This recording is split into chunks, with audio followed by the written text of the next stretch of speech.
Hello and welcome. I am Thomas Porteous and you're watching NewsX World. Let's take a look at some of the top stories. India has carried out missile strikes on 9 targets in Pakistan and Pakistan-occupied Kashmir under Operation Sindoor, following last month's deadly attack on tourists in Pahalgam. Pakistan claims 6 sites were hit and says it shot down 5 Indian fighter jets, a claim India has not confirmed, as tensions between the nuclear rivals escalate sharply. Global leaders have called for calm after India's strikes on Pakistan, with the UN, Japan and China warning against escalation. While Trump and Rubio hoped for a quick end, Israel backed India's right to self-defense following the Kashmir terror attack. Roman Catholic cardinals enter the Sistine Chapel to begin electing a new pope following the death of Pope Francis last month. In a tradition dating back centuries, they'll be sealed off from the world until a new leader is chosen to lead the church.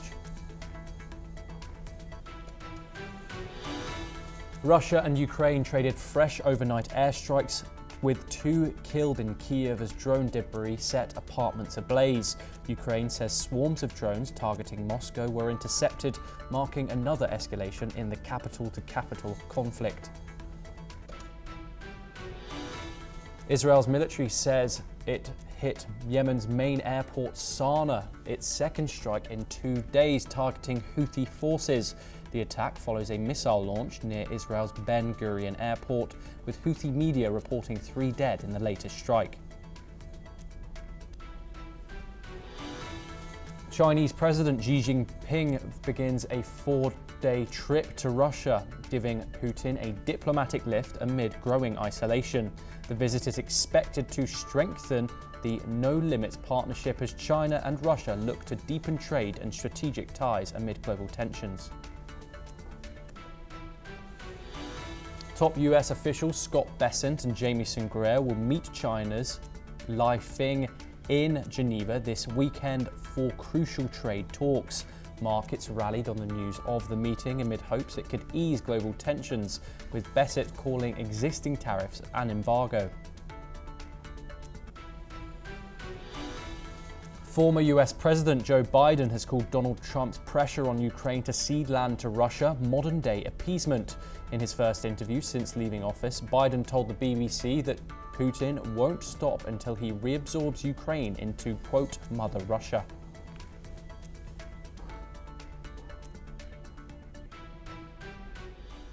India has carried out coordinated missile attacks on terror infrastructure across Pakistan-occupied Kashmir and deep inside Pakistan. Foreign Secretary Vikram Misri confirmed that the strikes were a measured and proportionate response to the April 22nd terror attack in Pahalgam, Jammu and Kashmir. Colonel Sophia Qureshi, Senior Air Force Officer Yovanka Vaimika Singh, speaking alongside Misri, said the operation signalled a strategic shift in India's response to decades of cross-border terror. Missiles targeted known launch pads, training camps and command centres in areas including Muzaffarabad, Kotli, Bawalpur and Rawalkot. Let's listen in to Senior Air Force Officer Vyokima Singh. Niche technology weapons with careful selection of warheads was ensured so that there will be no collateral damage. The point of impact in each of the target was a specific building or a group of buildings. All the targets were neutralized with clinical efficiency, and the results reiterate the professionalism of the Indian Armed Forces in the planning and execution of their operations. India has demonstrated considerable restraint in its response. However, it must be said that the Indian Armed Forces are fully prepared to respond to Pakistani misadventures, if any, that will escalate the situation. Sources say precision-guided munitions, including laser and satellite-guided bombs, were used in a synchronized pattern. The strikes were executed from both air and land platforms with real-time drone surveillance, confirming the success of each target. Officials emphasised that no Pakistani military installations were engaged and efforts were taken to avoid civilian harm.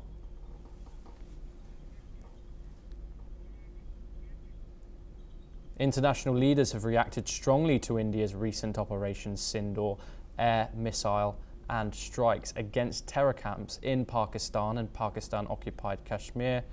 Chinese Foreign Ministry spokesperson urged both India and Pakistan to prioritise peace, remain calm and avoid actions that could worsen the situation.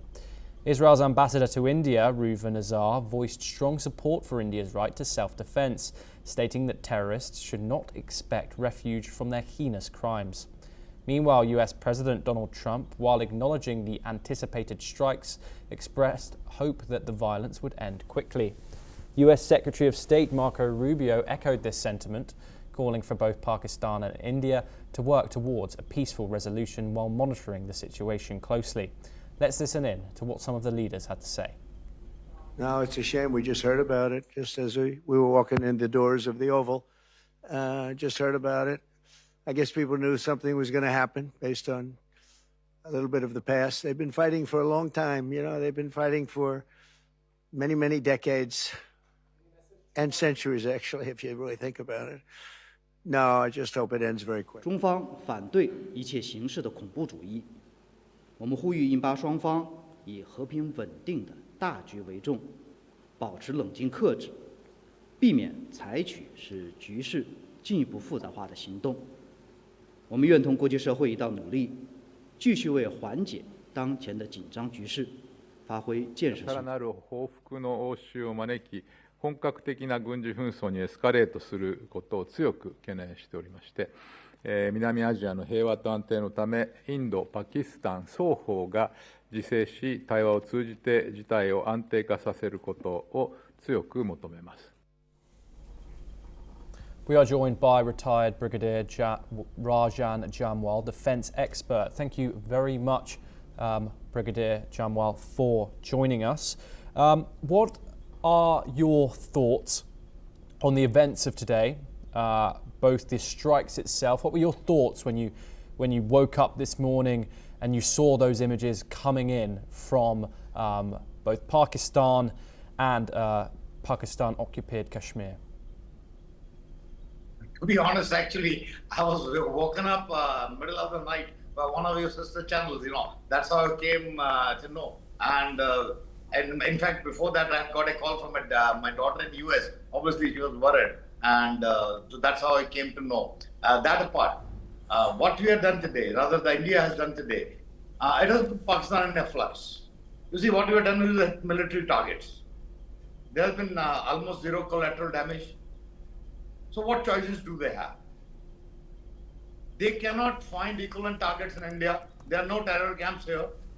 So the choices are either you take force targets, that is military targets, value targets, that is infrastructure, or population targets. Now each of these have its own ramifications, and it is further going up the escalatory ladder, which they can ill afford with the kind way they are running low on ammunition, supplies, fuel, food, everything. I mean, they just cannot afford to take escalatory ladder. In addition, there are internal problems with the BLA having overrun half the Balochistan, the TTP on their heels in Northwest Frontier Province. I mean, they are in an actual flux. They just don't know what to do. So what I expect is they will just have, what you call staged retaliation.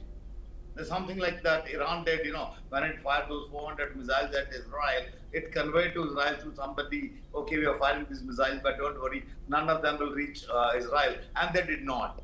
They'll do something like that, a staged retaliation, where they will, to a third party, let us know exactly this time, this is a retaliation, but don't worry, the bombs will all fall into rivers or jungles. So don't worry, and you don't escalate further. There's something like this is what I call a staged retaliation. This is what I am going. However, in case they do not take this route and actually go in the escalatory ladder, they are just speeding up their disintegration. The disintegration of Pakistan is now inevitable. It has started. They would just be speeding it up by taking the escalating ladder. More so when there is nobody in the world who's supporting them. There is nobody in the world who's supporting them all alone. Even their best friend, China, it just talks. It could not even defend them in the closed door meeting called by them at their request in the Security Council. Yes. Brigadier Jamwal, I just wanted to focus on those international reactions. What did you think of them? Particularly, I want to get your thoughts on those reactions from both the United States and from China. You see, the United States has basically not, it has shown a kind of, okay, these things keep happening, part of the game, this thing, and end of the day, they sympathize with us, and what they are conveyed is, they are not buying the Paki narrative. They are not buying the Paki narrative. China, on the other hand, hasn't come out officially with anything except calling for de-escalation. Prima facie, it is also not buying the Pakistan narrative. That leaves only Turkey and Azerbaijan, whom they had been approaching. Even both of these countries are, they are refusing to come out openly in their support. They are on the sidelines. They would say, okay, this is not good, this is bad, we should escalate, those kind of things. So it is actually globally isolated. And not only Pakistan, of course, is globally isolated. Munir Khan's, Asim Munir's gamble has not paid off. Instead of uniting the country, he had gambled basically because his personal popularity had gone down, and he was thinking, a rhetoric against India or something like that will galvanize the population of Pakistan with him. The reverse is happening. The population of Pakistan and even people in the political class, they are now wondering what kind of shit he has landed us into. We are already into deep shit. He has further sunk us down. So, it is his own survival which has become our state. I don't know how they will respond. I think I'm expecting within the Pakistan military dissent voices rising pretty soon. Yes. Among the population, we have already seen them rising. You had that Maulvi of Lal Masjid openly saying this is not a war between two religions. It is not even a war between India and Pakistan. It is something the Pakistan army has forced upon the people of Pakistan. Brigadier Jamwal, openly. Thank you very much for joining us. Unfortunately, we have run out of time. We now move over to Europe, where the papal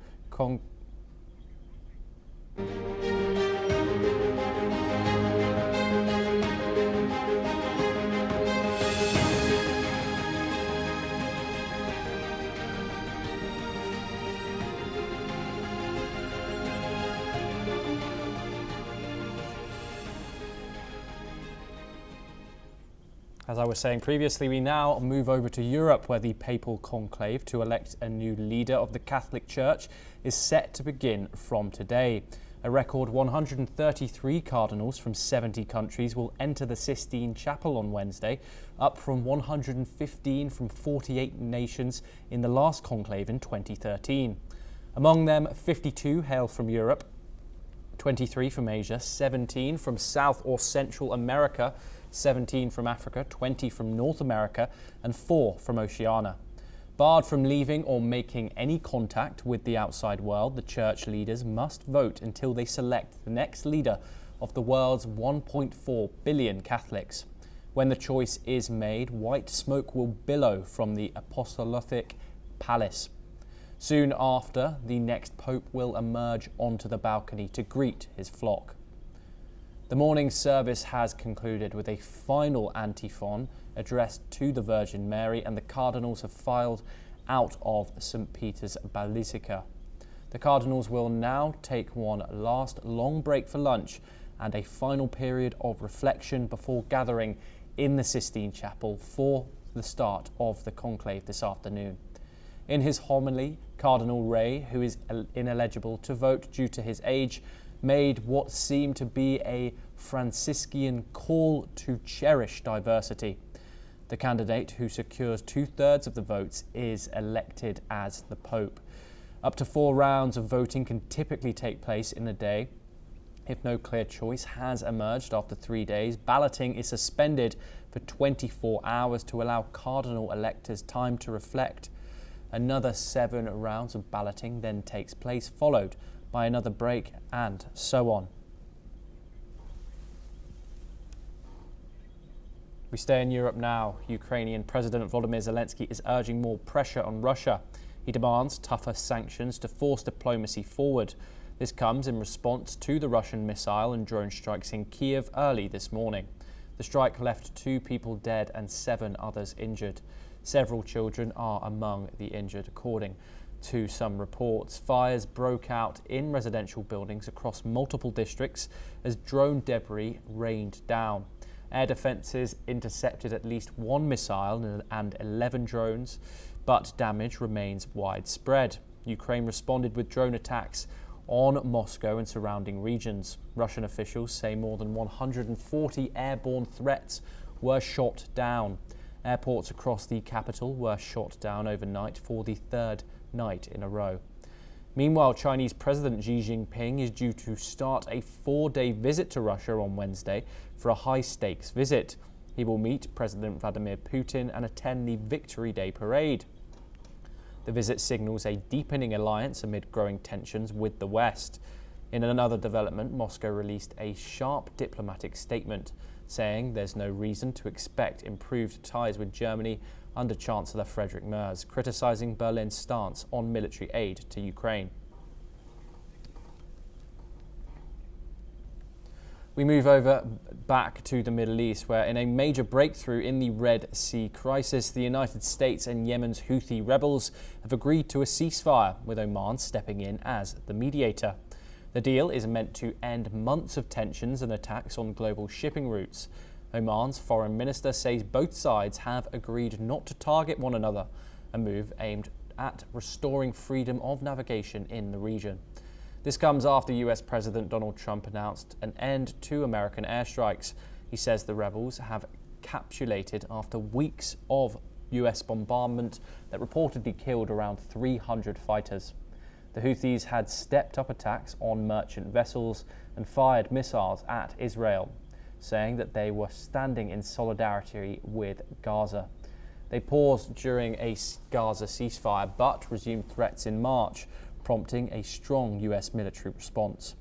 Despite the new truce, Houthi leader Mahad al-Mashat vows attacks on Israel will continue. His spokesperson warned that any renewed US action would be met with retaliation. The Pentagon says US strikes since March have hit over 1,000 targets in Yemen.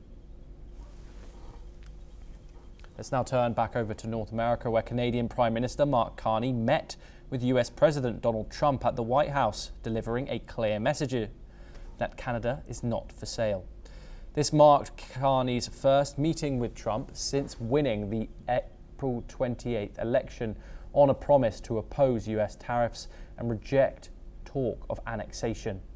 Carney told Trump to stop referring to Canada as the 51st state. Let's take a listen in to what he had to say about this.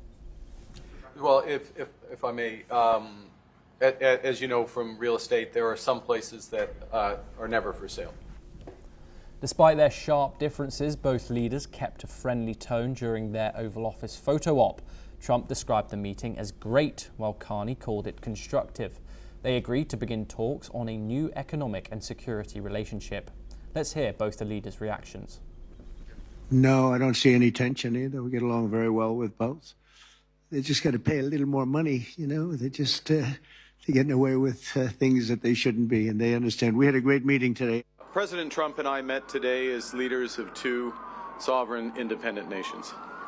And I want to thank the President and the members of his cabinet that attended for Trump thinks that the US doesn't need Canadian products. He also repeated his claims that a US trade deficit with Canada, despite data showing Canada's trade surplus, dropped in March after new tariffs took effect. Trump's tariffs on steel, aluminium and auto parts have already impacted Canadians' imports, which fell $3.7 billion in March. While Trump called the USMCA trade deal fine, Carney said some parts of it needed to be updated. Let's listen in to what Carney said about the tariff deal. We're having a very complex negotiation about a wide range of issues. And it's, as I said before I came here, I wouldn't have expected white smoke coming out of this meeting. That was not my expectation, that because of the nature of the negotiation. So you don't expect to have specific progress as things move along, even when you're making progress, because that's why it's a global negotiation. Let's now move over to the Indo-Pacific, where China has vowed to defend justice in trade talks with the United States this weekend in Switzerland, the first high-level negotiations since President Donald Trump returned to office and imposed sweeping new tariffs on Chinese goods. The Trump administration has raised tariffs to a combined 145% on Chinese imports, while Beijing has retaliated with 125% levies on US products and additional targeted measures. Treasury Secretary Scott Bessent and US Trade Representative Jamieson Greer will represent Washington in Geneva. They will meet China's economic czar, He Lifeng, for talks. Washington announced the meeting, sending US futures higher and boosting markets in China and Hong Kong during Asian trading. Tensions have escalated in recent weeks, with tariffs between the world's two largest economies surging past 100%, what Bessent called the equivalent of a trade embargo. The Swiss talks are expected to cover tariff reductions, specific product duties, export controls, and Trump's move to de-minimize exemptions on low-value imports. We now have some breaking news. Iran and Germany have expressed serious concern over escalating tensions between India and Pakistan. Iran urged both sides to show restraint and resolve issues through dialogue. Germany called the standoff the worst in 2 decades, urging responsible action and announcing a crisis meeting. Officials from Berlin are in touch with both New Delhi and Islamabad as the global community watches very closely. We have more breaking news. According to the Kremlin, Russia is taking all necessary measures to ensure Victory Day parade is safe. The Kremlin has said that it is jamming internet in Moscow due to quote-unquote dangerous Ukraine. This comes after Ukrainian President Volodymyr Zelensky said that Kyiv cannot guarantee the safety of the foreign leaders attending the parade in Moscow.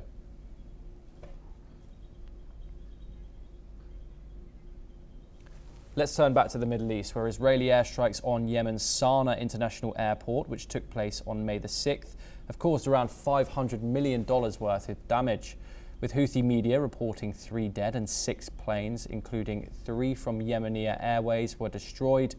These strikes targeted the airport's terminals, equipment and a warehouse, crippling operations.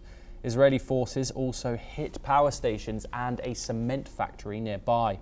This attack follows a Houthi missile strike near Tel Aviv's Ben Gurion airport, despite a recent ceasefire deal between the US and Houthis ensuring Red Sea shipping safety. The rebels have vowed to retaliate. The damage to key infrastructure has halted airport operations, with recovery expected to take a very long time. Staying in the region, Israel is facing mounting international condemnation over its plans to expand its Gaza offensive, with world powers warning of humanitarian collapse. France called the planned military action unacceptable and a violation of international law. Britain, Germany and China also voiced concern, urging restraint and a return to ceasefire commitments. Meanwhile, US President Trump's administration is drawing criticism for folding the Palestinian Affairs Office into its embassy in Jerusalem, effectively downgrading direct diplomatic channels with Palestinians.